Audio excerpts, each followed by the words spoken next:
বন্ধুরা আজকে তোমাদের দেখাবো ভিডিওর ব্যাকগ্রাউন্ড কিভাবে ব্লার করতে হয়। তাহলে চলো শুরু করি।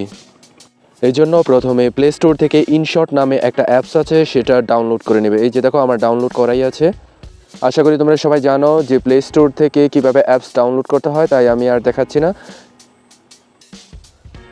আমি ইনশট এই অ্যাপসটার উপরে টাচ করলাম। টাচ করার পরে এই যে দেখো ভিডিও লেখা আছে, এটার উপরে টাচ করব। এবার নিউ এটার মধ্যে টাচ করব। টাচ করার পরে যে আমি গ্যালারিতে চলে এসেছি, এখান থেকে আমি যে ভিডিওর ব্যাকগ্রাউন্ড ব্লার করতে চাচ্ছি সেটার উপরে টাচ করব। এই যে দেখো আমি এই ভিডিওটার ব্যাকগ্রাউন্ড ব্লার করতে চাচ্ছি, তাই এটার মধ্যে টাচ করলাম। টাচ করার পর নিচে ডান দিকে টিক চিহ্ন দেওয়া আছে, এটার মধ্যে টাচ করব।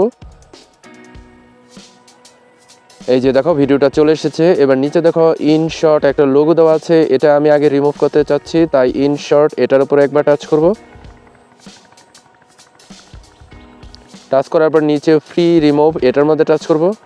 টাচ করার পরে কিছুক্ষণ অপেক্ষা করব, তারপর ইনশট এই লোগোটা রিমুভ হয়ে যাবে। দেখো লোগোটা কিন্তু রিমুভ হয়ে গেছে।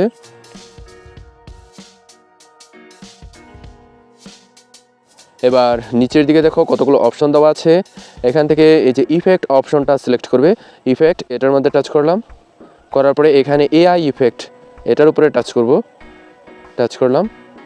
টাচ করার পরে এই যে আমরা আস্তে আস্তে ডান দিকে চলে যাব, এখানে সবার শেষে ব্লার লেখা আছে, এটার মধ্যে টাচ করব। টাচ করার পরে এখানে যেই অপশনগুলো আছে সবগুলি ব্লার করার অপশন, তো আমার প্রথমটা পছন্দ, তাই আমি এই যে ব্লার করার জন্য প্রথমে যেই অপশনটা আছে এটার মধ্যে টাচ করলাম। টাচ করার পরে এবার দেখো ভিডিওর ব্যাকগ্রাউন্ড কিন্তু ব্লার হয়ে গেছে। এবার যদি ব্লারটা আমি একটু কম বেশি করতে চাই, যদি কম করতে চাই তাহলে যে এখানে টাচ করে আঙুলটি বাম দিকে নেব, দেখো ব্লারটা কিন্তু একেবারে চলে গেছে। আর ব্লার বেশি করতে চাইলে এটার মধ্যে টাচ করে আমরা আঙুলটা ডান দিকে নেব। এই যে দেখো পিছনের ব্যাকগ্রাউন্ডটা কিন্তু বেশি ব্লার হয়ে গেছে। যাই হোক, তোমাদের যতটুকু ব্লার করার প্রয়োজন ঠিক ততটুকুই করে নেবে। আমার মনে হয় বেশি ব্লার না করাই ভালো, প্রয়োজন মতো করে নেবে। যদি পছন্দ হয়ে থাকে ব্লার করার অপশনটুকু, এরপর উপরে এই যে ডান দিকে টিক চিহ্ন দেওয়া আছে এটার মধ্যে টাচ করব। এরপর এই রকম অপশন চলে আসবে, এই যে ডান দিকে তীর চিহ্নর মতো দেওয়া আছে, ঠিক এই জায়গার মধ্যে আমরা আঙুলটি টাচ করে এটা টেনে প্রয়োজন মতো আমরা বড় করে দেব। যদি আমরা এইটুকু রাখতে চাই, এই যে দেখো ভিডিও এই পর্যন্ত ব্লার থাকবে, দেখো পরের অংশ কিন্তু ব্লার নেই। তো আমরা যদি সম্পূর্ণ ভিডিও ব্লার করতে চাই তাহলে এটা টেনে সম্পূর্ণ ভিডিও পর্যন্ত আমরা টেনে দেব।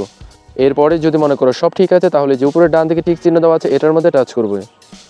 সমস্ত কাজ শেষ হলে আমরা ভিডিওটা সেভ করব, এই জন্য উপরে ডান দিকে এক্সপোর্ট অপশন আছে এটার মধ্যে টাচ করব। তারপরে যে আবারও এক্সপোর্ট অপশন চলে এসেছে এটার মধ্যে টাচ করব।